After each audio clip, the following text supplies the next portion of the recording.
책으로 만나는 가을 개병 문화, 오송이입니다. 오늘 소개할 책은 남명조식입니다. 남명조식은 어떤 인물인가요?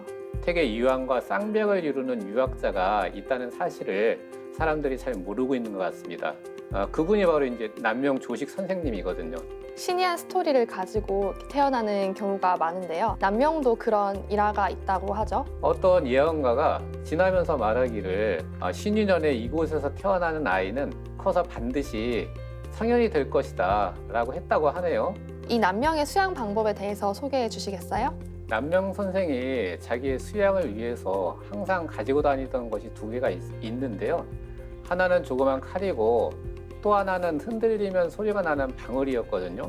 이 남명 학문의 성격과 이 퇴계 학문이 구별되는 점은 어떤 건가요? 태계 이황 같은 분들도 노자나 장자의 학문을 하는 사람을 이단이라고 배격하는 시대였습니다. 남명 선생은 매우 폭넓게 공부를 하는데요. 천문, 지리, 의학, 산수, 병법 등 여러 면의 지식을 익히고 닦았다고 하네요. 이 신명사도와 신명사명에 대해서 말씀해 주시겠어요? 신명사도는 남명 사상의 핵심을 한 장의 그림으로 그려놓은 그림입니다. 신명사명은 신명사도를 해설해 놓은 글입니다. 경상좌도의 태계이황과 경상우도의 남명조식인데요. 서로 어느 정도 알고 지냈는지 궁금합니다. 그런데 또 아이러니하게도 한 번도 두 분이 만난 적은 또 없거든요. 남명 선생의 글을 봐도 평소에 태계 이황 선생을 풍부하고 그 학문을 인정하는 부분이 굉장히 많이 있습니다. 이 책에는 남명의 외손녀 혼인 이야기도 나오는데요. 이 남명의 재치가 느껴지기도 하고 재미있는 에피소드라는 생각이 듭니다. 이 일화에 대해서 좀 소개해 주시겠어요? 네, 이게 좀 재미있는 일화인데요. 남명 선생의 제자 중에 곽재우와 김우웅이라는 사람이 있었어요. 곽재우는 우리들이 홍위 장군으로 잘 알고 있는 사람 아닙니까? 김우웅은 남명 선생의 성성자를 물려받은 아주 뛰어난 사람이었다고 하네요. 그런데 남명 선생에게는 외손녀가 두 명이 있었어요. 남명 선생의 중매로 곽재우와 김우웅에게 시집을 보내게 되는데, 그럼 어떻게 중매를 했냐 하면은 남명조식 선생의 외손녀를 소개를 이렇게 하게 됩니다. 군자의 배필이 될 만한 사람이다. 군자의 배필이 될 만한 여자다라고 소개를 해주게 됩니다. 군자의 배필이 될 만하다라는 이 소개가 얼마나 좋은 평가입니까? 그러니까 상대 집안에서는 남명 선생님 같이 성현 같은 분이 얼마나 정확한 평가를 했겠느냐 하고서 결혼을 하게 되죠. 그런데 아마 남명 선생의 외손녀들이 성격이 약간 모가 났었나 봐요. 같이 살아보니까 원래 예상하고 틀렸겠죠. 결혼 초기부터 마찰이 시작이 되더니 점점 그 정도가 심해지더랍니다. 그래서 그 두 사람이 참지 못하고 남명 선생에게 가서 남명 선생에게 따지러 가게 되죠. 아니, 학문과 인격이 훌륭한 분이 왜 그런 거짓말을 할 수가 있는가라고 생각을 했을 수도 있겠죠. 그랬더니 남명이 하는 말이, 그러니까 내가 군자의 배필이 될 만하다라고 말하지 않았냐. 그렇게 성질이 사납고 솜씨 없는 내 외손녀는 군자다운 사람이라야 데리고 살 수 있지. 군자답지 못한 사람이라면 하루인들 같이 살 수 있겠느냐. 내가 자네들을 군자다운 사람으로 인정을 했기 때문에 혼사가 이루어지도록 했다라고 얘기를 했답니다. 그래서 결국 두 사람이 웃고 말았다고 하네요. 재미있는 일화인 것 같습니다. 남명이 살았던 당대는 중종에서 선조대까지인데요. 당시 3번의 사화가 일어나고 또 임진왜란이 발생하는 등 국정의 혼란기였습니다. 그리고 당시 남명은 유림의 세계에서 널리 알려져서 중견 선비로 인정을 받았고, 또 조정과 임금이 여러 차례 불렀지만 벼슬을 하지 않았는데 남명이 그렇게 한 특별한 이유가 있나요? 네, 조선시대 하면 일단 생각나는 것 중에 하나가 당파 싸움, 붕당 정치가 생각이 나는데요. 당파 싸움으로 인해서 많은 폐단이 있었죠. 예를 들면 백성들에게 도움이 되는 정치를 하는 것이 아니라 자기의 당의 이익을 우선으로 하고 자기 당의 권력을 지속시키기 위해서 상대당 반대파의 사람들을 죽음의 길로 몰아넣은 예가 굉장히 많죠. 이렇게 당파 싸움은 사실은 조선 중기 이후에 나타난 거고요. 그 이전에는 사화라고 선비들에게 큰 재앙이 미치는 사건들이 있었습니다. 특히 남명 조식이 살았던 시대에 약 50년 사이에 4번의 사화가 집중적으로 일어나게 돼요. 아주 사회가 안정이 안 되고 혼란스러웠다고 말할 수 있겠죠. 남명 선생도 사화를 겪게 되는데요. 선생의 나이가 19살 때니까 연도로는 1519년입니다. 그때도 나라가 혼란했는데요. 어지러운 정치와 흔들리는 나라를 바로잡고자 하는 신진 세력이 등장을 합니다. 그래서 바로 조광조 같은 사람이 대표적인데요.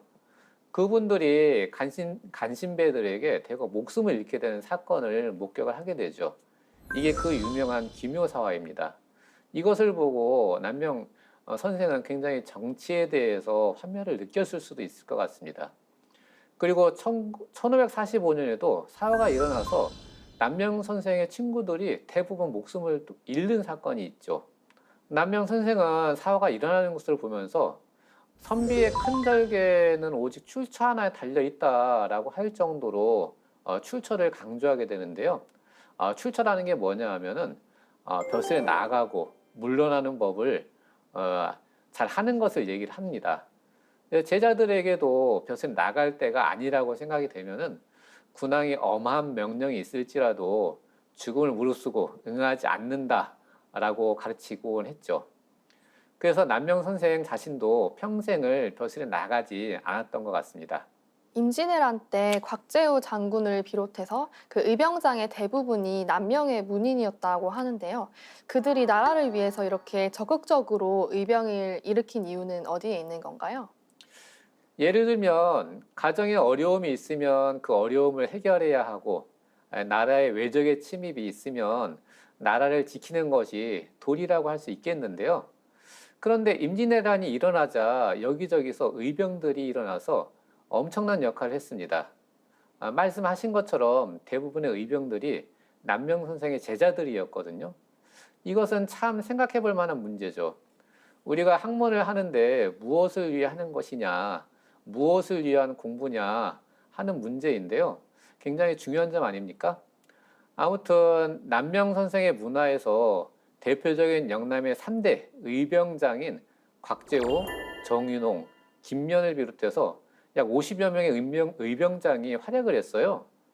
이분들의 역할이 얼마나 대단했냐 하면은 그때 나라의 관군은 연속해서 패하고 있었거든요. 일본군을 의병들이 비로소 이기기 시작을 했죠. 그래서 민심을 수습할 수 있었고요. 더 대단한 건 뭐냐면은 일본군의 보급로를 차단한 것이에요. 이것은 임진왜란을 끝내는 결정적인 계기가 됩니다. 특히 일본군이 우리나라 곡창지대인 전라도로 진격을 하려고 했었거든요. 근데 그 진격을 저지한 것이 바로 의병이었거든요.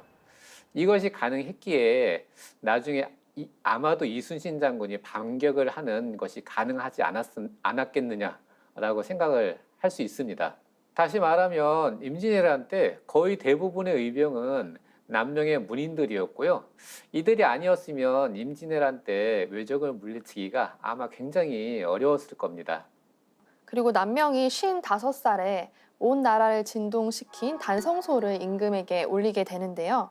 이 신하의 입장에서 어떻게 이렇게 임금에게 신랄하게 비판을 할 수 있었을까 참 대단하다는 생각이 듭니다. 이 단성소에 대해서 말씀해 주시겠어요? 일단 단성소가 뭐냐 하면요. 경상남도 산청 지역의 옛날 이름이 단성이에요. 소라는 말은 상소문이라는 뜻이죠. 그러니까 이게 어떻게 된 거냐면 명종 임금이 남명 선생을 단성의 현감으로 일방적으로 임명을 하게 됩니다. 현감이라고 하면 지방의 책임자이니까 지금의 산청군의 군소라고 할 수 있겠죠. 지금 같으면은 시장이나 도지사, 군수는 뭐 서로 하려고 하잖아요. 못해서 한인데, 그런데 남명 선생은 단성 현감으로 취임식도 하지 않고 바로 사직서를 임금에게 내게 됩니다. 사표를 내면서 평소에 남명 선생이 생각하고 있던 나라의 문제를 같이 적어서 상소문을 올리게 되죠.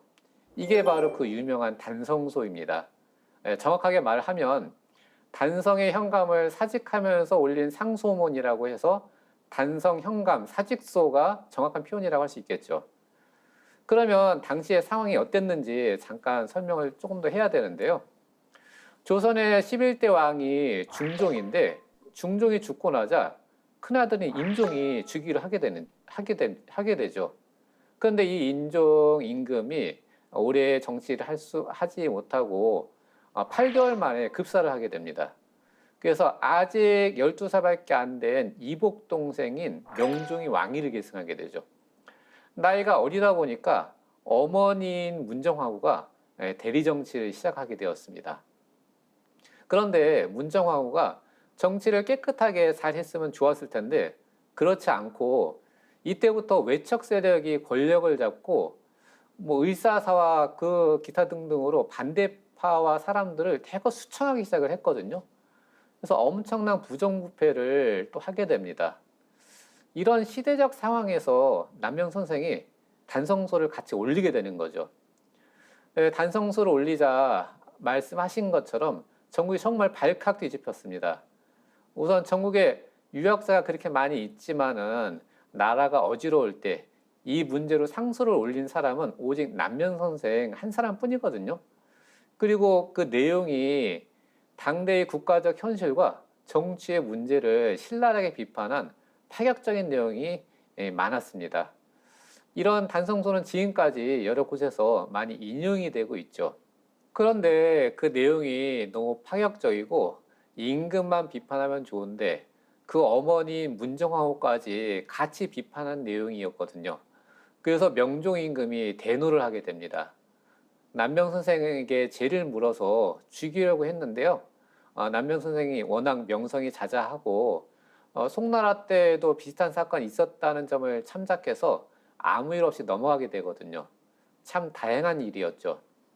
남명은 1501년에 지금의 합천에서 태어났고 또 경남 진주에 있는 지리산 덕산에서 72세로 돌아가셨는데요. 이 남명을 이해하기 위해서는 그의 삶 전체의 여정을 살펴볼 필요가 있을 것 같습니다. 남명이 살아간 전체 여정을 한번 정리해 주시겠어요? 남명 선생의 삶을 크게 나누면 학문의 준비기 그리고 학문을 완성하는 세 번의 여정으로 나누어서 생각을 해볼 수가 있어요.